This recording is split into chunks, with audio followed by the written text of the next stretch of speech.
Hello guys, good evening. দেখো আজকে আমি আমার মেয়েকে পড়াতে বসেছি। তো দেখলাম হ্যান্ডরাইটিংটা খুব সুন্দর, মানে ইংলিশ হ্যান্ডরাইটিংটা খুব সুন্দর। ও বেসিক্যালি কার্সিভে লেখে, তো ওই জন্যই আমি ভিডিওটা করলাম।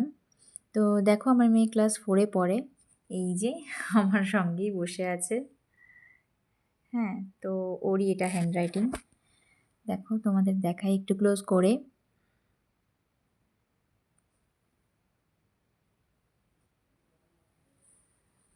নেক্সট পেজটা দেখো।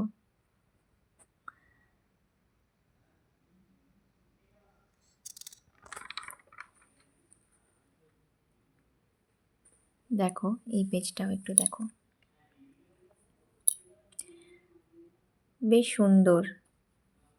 এমনিতেও আমার পেন্সিল হ্যান্ডরাইটিং একটু বেশিই ভালো লাগে, পেন্সিলে লেখাটা খুব সুন্দর দেখতে লাগে।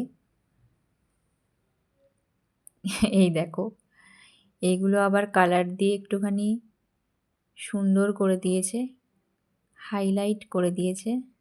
Next page. এটাও তাই করেছে, কি অবস্থা, কালার করে দিয়েছে সব কটাতে। Next page. বাহ, সুন্দর।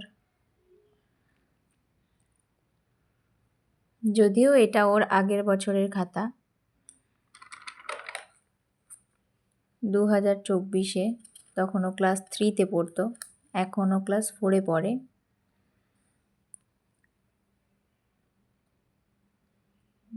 তো হ্যান্ডরাইটিংটা ভালো লাগলো দেখতে, তাই তোমাদের সাথে শেয়ার করলাম।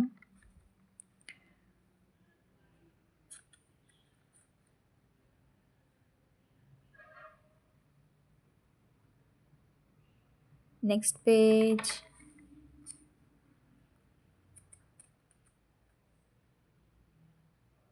বাহ,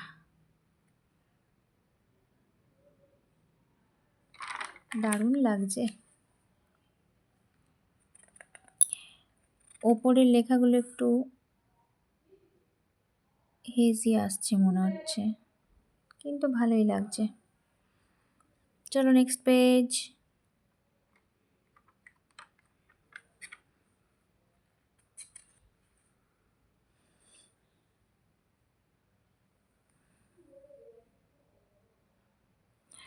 আর ড্রয়িংটা হয়তো অতটা ভালো হয়নি, তবে হ্যান্ডরাইটিংটা ভালোই আছে।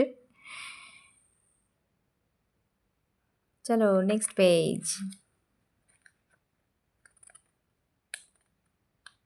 বাবা, ওটা কি ওপরে? ক্যাট?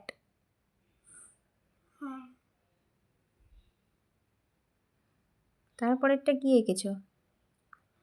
মাছের পাখনার যে ইয়েটা থাকে না, মানে মাঝখানের পার্টটা, ওইটাকে কি বলে লিখেছে? ফিল। ও আচ্ছা, মানে পাখনাটাই। আচ্ছা,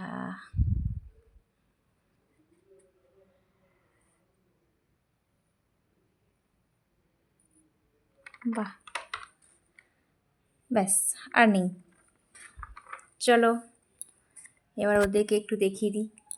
এই যে আমার কন্যা। চলো টাটা বলে দাও। চলো আজকের মতো এইটুকুই।